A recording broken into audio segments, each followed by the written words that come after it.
आपलं केन उपनिषद आणि केन उपनिषदामध्ये जो पहिला खंड आहे त्या पहिल्या खंडामध्ये मागच्या पाठाला आपण पाहिलेला 5वा मंत्र यद वाचानभ्युदनं येन वाग विद्यते तदेव ब्रह्मत्वं विद्धी नेदं यदिदमुपासते की अशा प्रकारे ही वाचा आहे त्या वाचेला काय जे बोलण्याकरिता जी वाचा बोलते ते ब्रह्म नाही, परंतु ते बोलण्याकरिता म्हणून जी शक्ती दिली जाते ती शक्ती देणारं जे तत्व आहे ते ब्रह्म. आणि म्हणून अशा तदेव ब्रह्मत्वं विद्धी न इदम यद उपासते. क्या बाकीच्या आपण त्या ठिकाणी काल आपण सगळं आता विश्लेषण व्यवस्थित पाहिलं की कशा प्रकारे ज्या पंचायतन देवता बाकीच्या आहेत त्या पंचायतन देवता म्हणजे ब्रह्म असं होऊ शकत नाही. तर वाक म्हणजे त्याच्या मागे असणारी जी शक्ती आहे सगळ्यामध्ये अनुस्यूत असणारी एकमात्र जी शक्ती आहे. जसं सूर्य उगवल्यानंतर काय होतं तर सूर्य उगवल्यानंतर ज्याप्रमाणे संपूर्ण जगताचे काय होतात व्यवहार आरंभ होतात आणि सूर्य नसताना सगळे व्यवहार थांबतात अंधकारामध्ये रात्रीमध्ये, आणि उगवल्यानंतर सर्व व्यवहार ज्याप्रमाणे मनुष्याचे त्या ठिकाणी चालू होतात तसं त्याचप्रमाणे या आत्मप्रकाश जे आहे हे आत्मतत्व आहे. या आत्मतत्वाच्या प्रकाशाने तस्य भासा म्हणून सांगितले त्या ठिकाणी सर्वमिदं तस्य भासा सर्वमिदं विभाती सांगितलं. त्याच्या प्रकाशाने हे सर्व या ठिकाणी प्रकाशित होतात. आणि म्हणजे अशा प्रकारे मग तेच ब्रह्म आम्ही जे काही समजतो अमुक ब्रह्म तमुक ब्रह्म हे ब्रह्म ते ब्रह्म हे काही ब्रह्म नाही. मग ब्रह्म कोण ह्या सगळ्याचा असणार सर्वांमध्ये अनुस्यूत असणारं जे चैतन्य आहे तेच ब्रह्म ते तत्व तू जीवनामध्ये प्राप्त कर असं या ठिकाणी सांगण्याचा प्रयत्न केला. त्यानंतर 6वा 7वा 8वा सगळ्याच्या द्वारे येणाऱ्या आणि 9व्या मंत्रापर्यंत ही जी पंचज्ञानेंद्रिय पंचकर्मेंद्रियांच्या द्वारे जी वस्तू आपल्याला प्राप्त करायची आहे ते प्राप्त करणारी वस्तू म्हणजे ब्रह्म होऊ शकत नाही. तर या पंचज्ञानेंद्रिय पंचकर्मेंद्रिय अंतःकरण चतुष्ट यांना प्रेरणा देणारं जे तत्व आहे सर्वांमध्ये अनुस्यूत असणारं जे तत्व आहे तेच ब्रह्म आहे हे समजण्याकरिता म्हणून या सगळ्या मंत्राच्या आता 6, 7, 8, 9 सगळ्याच्या द्वारे या मनाच्या द्वारे काय अंतःकरण चतुष्ट घेतलं. त्यानंतर आणलं चक्षु असेल पंचज्ञानेंद्रिय असतील पंचकर्मेंद्रिय असतील त्याच्या अनुषंगाने, परंतु हे जे जे काय आम्ही समजतो आहोत किंवा जे काही पाहता आहोत याच्याद्वारे थोडक्यात या पंचज्ञानेंद्रिय पंचकर्मेंद्रियाच्या द्वारे आम्ही जे जे काही विषयांचं दर्शन घेत आहोत हे दर्शन घेत असणारं किंवा ज्याचं आम्ही दर्शन घेत आहोत ते वास्तविक ब्रह्मतत्व नाही, तर ते ब्रह्मतत्व तत् भिन्न आहे हे सांगण्याचा परिपूर्ण प्रयत्न या पहिल्या खंडातून त्यांनी केलेला आहे. केन ईशितम कोणाच्या द्वारे म्हणून पहिल्याच त्यांनी जो मंत्र त्या ठिकाणी केला केनेशितम पतितम प्रेषितम मनः, आणि त्याचाच आता जिथं आरंभ करून या ठिकाणी तेच सांगितलं यन मनसा न मनुते आदे अंतेच यद अस्ति मध्येपि तत्तथा. शास्त्राचा नियम काय की जे सुरुवातीला आहे जे शेवट आहे त्या ग्रंथाच्या मध्ये सुद्धा तोच भाग त्या ठिकाणी सांगितला जातो. आणि म्हणून सांगितलं केनेशितम पतितम प्रेषितम मना कोणाच्या द्वारे हे मन चिंतन करायला आरंभ करतं अशा प्रकारे सांगून शेवटी तिथंच आणलं यन मनसा न मनुते मनाच्या द्वारे त्याचं जर चिंतन करायला गेलो तर मनाच्या द्वारे त्या तत्वाचं चिंतन होऊ शकत नाही. येनाहुर मनोमतम, परंतु त्याच्याद्वारे त्याच्या विना मन चिंतन सुद्धा करू शकत नाही. म्हणजे वन वे ट्रॅफिक आहे, त्याच्या विना काहीच होऊ शकत नाही. परंतु पुन्हा या इंद्रियांच्या साह्याने तिथपर्यंत जायचं तर तो प्रयत्न होऊ शकत नाही. म्हणजे इंद्रियातीत वस्तू ती असल्यामुळे इंद्रियांच्या द्वारे त्या वस्तूची आम्हाला प्राप्ती होऊ शकत नाही हे सारासार या ठिकाणी सांगण्याचा प्रयत्न केला. आणि म्हणून असा असणारा 6वा मंत्र या ठिकाणी सांगितला यन्मनसा न मनुते येनाहुर्मनोमतं तदेव ब्रह्मत्वं विद्धि नेदं यदिदमुपासते. की मनाच्या द्वारे ज्याला प्राप्त करण्याचा प्रयत्न केला ते ब्रह्मतत्व होऊ शकत नाही. उलट या मनाला जे चिंतन करण्यासाठी म्हणून शक्ती देतं तेच ब्रह्म आहे. तदेव ब्रह्मत्वं विद्धि न इदम यद उपासते. इतर भिन्नतया आम्ही ज्याची उपासना मागच्या या पाठामध्ये सांगितल्याप्रमाणे इतर अन्य काही देवतांची उपासना करत असू तर त्या देवता ते ब्रह्मतत्व होऊ शकत नाही. असं या सगळ्या मंत्राच्या द्वाराने आता याचं संपूर्ण विश्लेषण पाचव्या म्हणजे आता 2-3 पाठांमध्ये परिपूर्ण विश्लेषण आता झालेलं आहे. म्हणून त्याचं आता पुन्हा जास्त विश्लेषण या ठिकाणी करण्याची आवश्यकता नाही. सर्वांमध्ये अनुस्यूत असणारं जे चैतन्य तत्व आहे ते चैतन्य तत्व एकमात्र ब्रह्म आहे. तद्भिन्न अन्य वस्तूच्या अभावात फक्त आणि फक्त ते चैतन्य तत्व म्हणजेच ब्रह्म एवढंच या सर्व मंत्रांच्या द्वारे या ठिकाणी सांगण्याचा त्यांनी प्रयत्न केलेला आहे. त्याचा असणारा आचार्यांचं भाष्य या ठिकाणी पाहू. आचार्य काय म्हणतात पाहू. यन मनसा न मनुते. मन म्हणजे काय. इथे अंतःकरणम बुद्धी मनसोहो एकत्वेन. बुद्धी आणि मन दोन्ही इथं सांगितलं. अंतःकरण चतुष्टयामध्ये चौघं येतात. मन बुद्धी चित्त आणि अहंकार म्हणून या ठिकाणी ते दोन्ही घेतलं. मन इथे अंतःकरणम बुद्धी मनसोहो एकत्वेन गृह्यते. मनुते अनेन इति मनः सर्वकरण साधारणम सर्व विषय व्यापकत्वात् कामः संकल्पो विचित्सगा श्रद्धा अश्रद्धा धृतिः अधृतिः ह्रीः धीः वीः इति एतत् सर्वं मन एव इति श्रुतेः. हे सगळे जे आहे श्रद्धा अश्रद्धा धृती अधृती ध्री भीही हे सगळं जे आहे सगळ्या ज्या गोष्टी कशामध्ये येतात. काम संकल्प विचित्सका सगळ्या ज्या गोष्टी आहेत त्या सगळ्या काम संकल्प हे सगळं ज्या सर्व कोणाकडे येतं हे सर्वच्या सर्व उचलून आपण मनामध्ये अंतःकरण चतुष्टयामध्ये टाकून देतो. म्हणून हे काय इति मनः इति श्रुते. हे कामादिवृत्ती मनः तेन मनसा यत् चैतन्य ज्योतिर्मनसो अवभासकं न मनुते न संकल्पयति नापि निश्चिनोति मनसो अवभासकत्वेन नियंतृत्वात् सर्व विषयं प्रति प्रत्यगेवेति स्वात्मानि न प्रवर्तते अंतःकरणम्. अंतस्थेन हि चैतन्य ज्योतिषाविभासितं मनसो मनन सामर्थ्यं तेन संवृत्तिकं मनो येन ब्रह्मणा मतं विषयीकृतं व्याप्तम् आहुः कथयन्ति ब्रह्मविदः. तस्मात् तदेव मनसा आत्मानं प्रत्यक् चेतयितारं ब्रह्म विद्धि न इदम् इति पूर्ववत. की अशा प्रकारे काय म्हणतात. यन मनसानुमनुते. मन म्हणजे काय. मन म्हणजे अंतःकरण. मग अंतःकरण म्हणजे काय. तर मन म्हणजे अंतःकरण आणि अंतःकरण म्हणजे बुद्धी. अंतःकरण म्हणजे बुद्धी व मन हे दोन्ही एकच आहे. म्हणजे अंतःकरण चतुष्ट जे या ठिकाणी सांगितलेलं आहे मन बुद्धी चित्त आणि अहंकार हे सगळं कुठं आलं त्या ठिकाणी आपण ग्राह्य झालं अंतःकरण चतुष्टयामध्ये. तेच या ठिकाणी मन शब्दाने सांगण्याचा प्रयत्न केला त्यांनी. मन म्हणजे अंतःकरण बुद्धी व मन हे दोन्ही एकच आहे अशा आशयाने मनुते अनेन इति व्युत्पत्तीने सर्व इंद्रियांना सामान्य कारण मनाचा कोणत्याही इंद्रियाशी संबंध असल्याशिवाय ज्ञान होत नाही. आणि म्हणून काय मन हे सर्व व्यापक आहे. हे पंच ज्ञानेंद्रिय आहे. अत्यंत सूक्ष्म विषय या ठिकाणी सांगण्याचा प्रयत्न केला.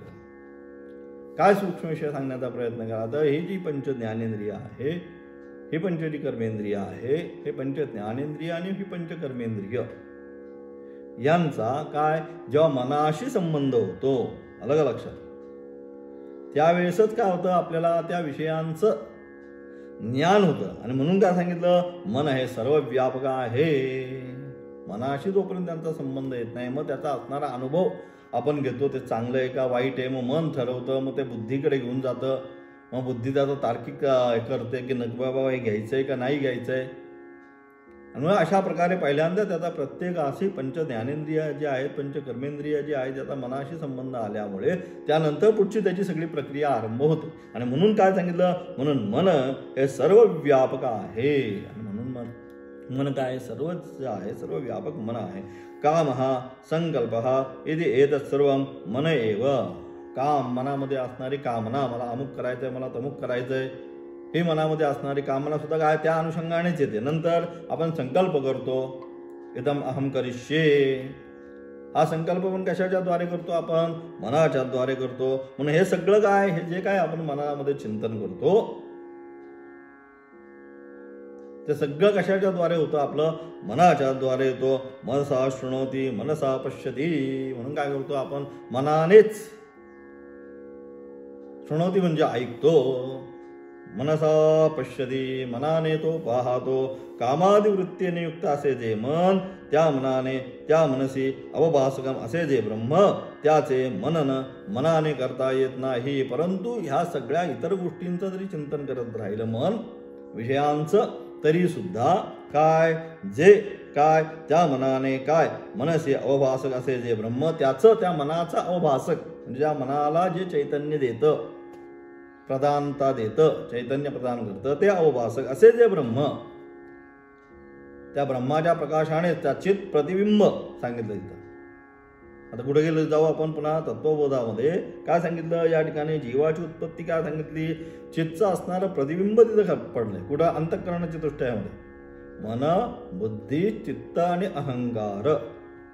मग चित्तचं असणारं प्रतिबिंब त्या ठिकाणी पडल्यानंतर अहमवृत्ती त्याला ग्रहण ज्यावेळेस करते त्यावेळेस त्याच आत्मत्वाला आपण जीवात्मा ही संज्ञा प्राप्त होते.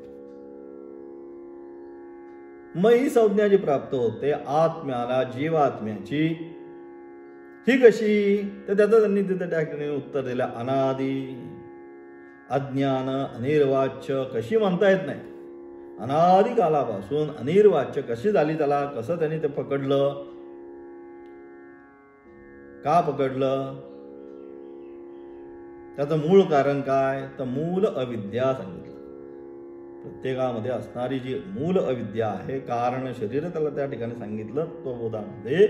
मूल अविद्या, त्याद्वारे त्या चित्तच्या प्रतिबिंबाला ते तिथं ग्रहण करतंय आणि ग्रहण केल्यानंतर काय, हा सगळा संसार आपला या ठिकाणी आरंभ होतो. दुसरं काही नाही. आणि तीच ग्रंथी, चित्त आणि जडग्रंथी आपण ज्याला म्हणतो, तीच चित्त आणि जडग्रंथी. तेच महाराजांनी सांगितलं, बंधनापासून उकलली गाठी देता आली मिठी सावकाश. हीच मिठी, ही जोपर्यंत चित्त जडग्रंथी तुमची सुटत नाही तोपर्यंत तुम्हाला त्या चैतन्य तत्वाला प्राप्त करता येत नाही. म्हणजे जोपर्यंत अज्ञान आहे तोपर्यंत जीवात्मा ही संज्ञा आहे.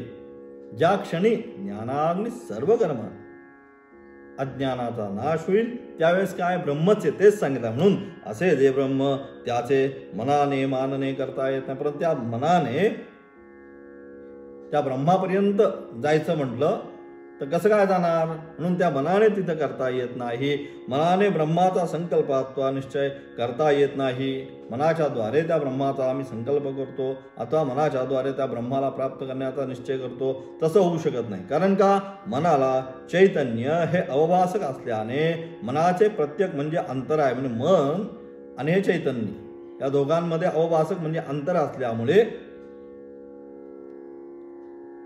मनाच्या द्वारे त्याला प्राप्त करायचा जर प्रयत्न केला तर होऊ शकत नाही. आणि म्हणून त्या ब्रह्माच्या ठिकाणी अंतःकरण प्रवृत्त होत नाही. अलग अलग म्हणजे अंतःकरण चतुष्ट आहे ते काय विरुद्ध जात नाही. सजातीय वृत्ती प्रवाह आत्म ते प्रकाशित होतं. जसं नाना छिद्रघटोदरस्थित महा, एखाद्या घटाला अनेक प्रकारचे दिवे बिळ पाडल्यानंतर किंवा नाना प्रकारची छिद्र केल्यानंतर आज जसा दिवा ठेवल्यानंतर त्यातनं जसं तो प्रकाश बाहेर पडतो तसंच आहे ह्याच्या आतमध्ये सगळ्यात कोण आहे? सगळ्यात आतमध्ये असणारी ती चैतन्य वृत्ती.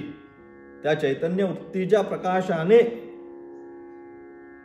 ही सगळी पंच ज्ञानेंद्रिय, पंचकर्मेंद्रिय, पंचप्राण, अंतःकरण चतुष्टय हे सर्व काय करतात? हे बहिर्मुख बाहेर काम करतात. पण आतमध्ये पाहायचं म्हटल्यावर त्यांना ते होत नाही. आणि म्हणून तेच सांगितलं. म्हणून त्या ब्रह्माच्या ठिकाणी अंतःकरण प्रवृत्त उलट जात नाही. प्रकाश बाहेर जातो दिव्यातून. पुन्हा दिव्यात प्रकाश पाहायचं म्हटल्यानंतर पाहता येत नाही. तेच सांगितलं. म्हणून ब्रह्माचे ठिकाणी अंतःकरण प्रवृत्त होत नाही. आत असलेले जे आत्मचैतन्य, आत म्हणजे त्या ठिकाणी दिवा स्वरूप असणारं जे आत्मचैतन्य आहे तेच सांगितलं. आत असलेले जे आत्मचैतन्य त्याने खचित झाले म्हणजे ते मन, मननाचे सामर्थ्य प्राप्त होते. म्हणजे त्याच्यामध्ये त्या अंतःकरणामध्ये जसा त्या घटामध्ये एकदा तो दिवा ठेवल्यानंतर ज्याप्रमाणे तो घट प्रकाशित होतो आणि नाना छिद्रघटोदरस्थित महादीप प्रभा भास्वरम, त्याच्यातनं असणाऱ्या त्या नाना छिद्रांमधनं ज्या प्रकारे तो प्रकाश बाहेर येतो, त्याप्रमाणे या अंतःकरण रूपी घटामध्ये काय करतो आपण, हा चैतन्याचा असणारा प्रकाश, चैतन्य प्रकाश ठेवल्यानंतर तो सुद्धा काय, ही असणारी पंच ज्ञानेंद्रिय पंच कर्मेंद्रिय याच्याद्वारे काय तो बाह्य विषयांकडे तो पडायला सुरुवात होते. आणि म्हणून काय होतं, आणि म्हणून आत असलेले जे आत्मा असणारे ते आत्मचैतन्य त्यांनी खचित झाले, म्हणजे ते मन काय होतं, मनन करण्यास समर्थ होते. जोपर्यंत आतमध्ये ती ऊर्जा भरली जात नाही किंवा जोपर्यंत ते आतमध्ये ऊर्जा नाही, आतमध्ये जो पण राम नाही, तोपर्यंत काही नाही. म्हणून तस्य भासा सर्वमिदं विभातीती सांगितलं. त्याच्या प्रकाशामुळेच आपण हे सर्व पाहू शकतो. सवृत्तिक मन ज्या आत्मचैतन्याने व्याप्त आहे तेच ब्रह्म तू समज, जे इदंतत्वेन उपास्य आहे ते ब्रह्म नव्हे. आणि म्हणून अशा प्रकारे काय, सद्वृत्तिक मन म्हणजे जे सजाती वृत्तीच्या अनुषंगाने ज्या आत्मचैतन्याने व्याप्त आहे ते मन जे आहे, त्या मनामध्ये जे आत्मचैतन्य व्याप्त आहे तेच ब्रह्म तू समज. त्या ठिकाणी असणारं जे चैतन्य आहे ते चैतन्य म्हणजेच ब्रह्म, की ज्या चैतन्याच्या द्वारे या मनाला मनन करण्याची शक्ती प्राप्त होते तेच ब्रह्म. जे इदंतत्वेन उपास्य आहे ते ब्रह्म नव्हे, तद भिन्नतया जे मन चिंतन करतं, हे ब्रह्म ते ब्रह्म अमुक ब्रह्म, काल सांगितल्याप्रमाणे त्वम ब्रह्म स्तम विष्णू स्तम रुद्र, हे सगळे जे काही चिंतन करतं ते वास्तविक ब्रह्म.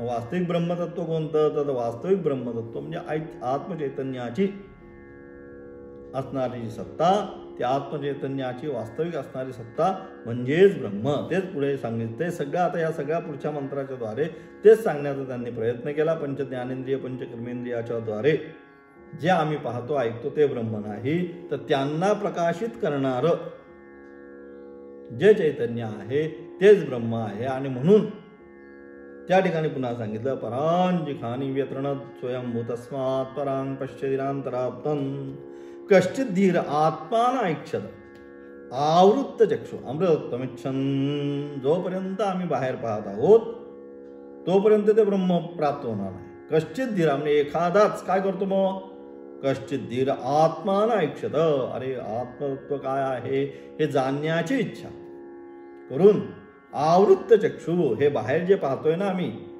हे मग काय करतो, बाहेर पाहणं सोडून देतो आणि काय करतो, आवृत्त चक्षु तो आतमध्ये पाहायला सुरुवात करतो. अमृतत्वमिच्छन्. आणि त्याच वेळेस त्याला जे अमृतत्व आहे त्या अमृतत्वाची प्राप्ती त्याला त्यावेळेस होते. म्हणजे जोपर्यंत अंतर्मुख आम्ही होत नाही, जोपर्यंत आम्ही बहिर्मुख आहोत तोपर्यंत काय, तोपर्यंत बाहेरच पाहतोय. परंतु ज्या क्षणी काय आम्ही अंतर्मुख होणार आहोत त्याच क्षणी आम्हाला काय होणार आहे, ते जे अमृतत्व आहे त्या अमृतत्वाची प्राप्ती जीवनामध्ये होणार आहे. आणि म्हणून या अनुषंगाने, या सगळ्या मंत्राच्या अनुषंगाने काय सांगायचा प्रयत्न करा, तर या सर्व मंत्रांच्या अनुषंगाने या ठिकाणी साधकाला आपल्या जीवनामध्ये ते आत्मचैतन्य प्राप्त करून घ्यायचं असेल तर साधकाने काय केलं पाहिजे, साधकाने अंतर्मुख होण्याचा प्रयत्न केला पाहिजे. ज्यावेळेस साधक अंतर्मुख होईल त्याच वेळेत त्याला ते ब्रह्मतत्व जीवनामध्ये प्राप्त करता येईल. पुढे ते 7व्या श्लोक मंत्राच्या द्वारे ते सांगण्याचं पुन्हा आता डोळ्याच्या द्वारे, यत् चक्षुषा न पश्यति येन चक्षुगं हि पश्यति तदेव ब्रह्मत्वं विद्धि नेदं यदिदमुपासते. यच्चक्षुषा न पश्यति न विषयीकरोति अंतःकरणमृत्यसंयुक्तेन लोकाः येन चक्षुषि अंतःकरणमृत्यभेद भिन्नश्चतुर्चक्षुर्वृत्तिः पश्यति चैतन्य आत्मज्योतिषा विषयीकरोति व्याप्नोति. त्या ठिकाणी सांगतात आचार्य, चक्षुने ज्याचे ज्ञान होत नाही, हे जे चक्षु आहेत त्या चक्षुने त्याला पाहायला गेला म्हणजे डोळ्यांनी. या म्हणून त्या ठिकाणी दिव्यम ददामी ते चक्षुः सांगितलं. पुढे त्या ठिकाणी विश्वरूप दर्शन ज्यावेळेस आता घ्यायचं 11व्या अध्यायात काय म्हणतात, या सर्वसामान्य चक्षुनी माझं तुला दर्शन होणार नाही. मग काय तुला आता काय पाहिजे, दिव्यम ददामी ते चक्षुः. तर आम्ही काय करतो, ते दिव्य चक्षु देतो. म्हणजे ते दिव्य चक्षु म्हणजे कोणते, ते ज्ञान चक्षु. म्हणजे सर्व म्हणूनच म्हणजे सगळ्याचं सांगायचं सारासार विचार तर तिथं झाला. पुन्हा ते दिव्य चक्षु जोपर्यंत आपल्याला प्राप्त होत नाही, जो ज्ञान चक्षु जोपर्यंत प्राप्त होत नाही. कारण कसं त्याचं तेज कसं आहे, दिव्य सूर्य सहस्रस्य भवेद्युगपदुत्थिताः यदि भासदृशी स्यात् भासस्तस्य महात्मनः. सांगितलं की एका वेळेस एक सूर्य जो उजळला आला तर त्या एका सूर्याचं असणार तेज एवढं प्रचंड आहे. तर त्या ठिकाणी किती सांगितलं, दिव्य सूर्य सहस्रस्य सांगितलं. एक नाही, हजारो सूर्य त्या आकाशामध्ये आल्यानंतर त्याचं जे तेज निर्माण होणार आहे ते तेज त्या ठिकाणी आता निर्माण होणार, ते आत्मचैतन्याचं तेज. म्हणून ते तेज या सर्वसामान्य जी दृष्टी आहे त्या सर्वसामान्य दृष्टीने आपण पाहू शकत नाही. आणि म्हणून अशा प्रकारे न यत् चक्षुषा न पश्यती, ते आत्मचैतन्य जे आहे त्या आत्मचैतन्याचं दर्शन या चर्ममिलित चक्षुने आपण घेऊ शकत नाही. येन चक्षुगुम हि पश्यती. हा डोळा जे पाहतोय हे पाहण्यासाठी जी डोळ्याला शक्ती अपेक्षित आहे ती शक्ती कोणाची आहे, ती शक्ती त्या चैतन्याची. म्हणून तदेव ब्रह्मत्वं विद्धी नेदम यद इदम उपासते. आणि मग तेच ब्रह्म आहे जे इतर आपण ज्याची उपासना करतो ते या ठिकाणी ब्रह्म नाही. चक्षुने ज्याचे ज्ञान होत नाही, पण ज्या आत्मचैतन्याने व्याप्त असे चक्षु इंद्रिय ते स्वविषयात प्रवृत्त होतं तेच ब्रह्म. अलग सर्वसामान्य चक्षुने काय होतं, त्याचं ज्ञान होत नाही. परंतु आत्मचैतन्याने व्याप्त हे जे चक्षु आता जे आपण पाहतोय हे पाहण्यासाठी जो प्रकाश अपेक्षित आहे याच्यामध्ये किंवा बाहेर, हा सर्व जो प्रकाश आहे हा सर्व प्रकाश कोणाचा आहे, तो त्या आत्मचैतन्याचा आहे. ते सांगण्याचा प्रयत्न केला. पण ज्या आत्मचैतन्याने व्याप्त असे त्या आत्मचैतन्याने अलग या शरीरामध्ये या देहामध्ये ते चैतन्य तो राम जोपर्यंत आहे तोपर्यंत हे सगळं व्यवहार होणार. एकदा ते आत्मचैतन्य तो आत्मा राम इथून निघून गेला की याला काही राम नाही. आपण म्हणतो त्याच्यात काही राम राहिला नाही, निस्सार झाला जीवन. ज्या जीवनामध्ये राम नाही, म्हणजे राम म्हणजेच काय, ते आत्मचैतन्य जोपर्यंत आहे. म्हणून जोपर्यंत आहे तोपर्यंत त्याचं स्वरूप काय केलं पाहिजे आपल्याला समजून घेण्यासाठी. म्हणून हे सगळे मंत्र आम्हाला या ठिकाणी सांगण्याचा त्यांनी प्रयत्न केला. आता पुन्हा यच्छ्रोत्रेण न शृणोति येन श्रोत्रमिदगं श्रुतं तदेव ब्रह्मत्वं विद्धि नेदं यदिदुपासते. आता श्रोत्र या ठिकाणी श्रोत्र जे आहे कानाच्या अनुषंगाने सांगितलं.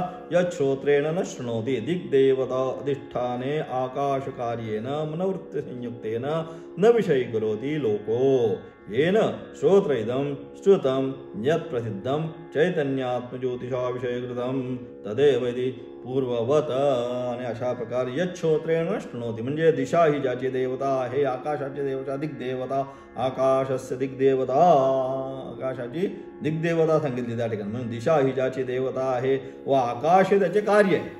दिशा देवता आणि संपूर्ण आकाश जे आहे हे त्याचं कार्य आहे. दश दिशा त्याची काय आहे, देवता. असं कोण, श्रवणेंद्रिय. श्रवणेंद्रिय म्हणजे कान. ते काय, मनोवृत्तीसहित त्याने घटपटाप्रमाणे हे ब्रह्मलोकांना कळत नाही, पण आत्मचैतन्य ज्योतीने व्याप्त जे श्रवणेंद्रिय आहे तेच ब्रह्म. आणि म्हणजे अशा प्रकारे त्या आत्मज्योतीने काय झालं, हे आहे जे कानाला सुद्धा काय ऐकण्याची जी शक्ती आहे ती कोणी केली प्रदान, त्या आत्मज्योतीने त्या ठिकाणी प्रदान केली. आणि म्हणून अशा प्रकारे तेच ब्रह्म या ठिकाणी सांगण्याचा त्यांनी प्रयत्न केला. त्यानंतर शेवटचा असणारा मंत्र या ठिकाणी सांगितला. यात सगळं आता काय समसमान आहे, अलग लक्षात, त्यामुळे काही विषय नाही. या सगळ्यांना चैतन्य देणारं जे आहे तेच ब्रह्म आहे, हे त्यांनी या ठिकाणी सगळ्या मंत्राच्या द्वारे सांगण्याचा प्रयत्न केला.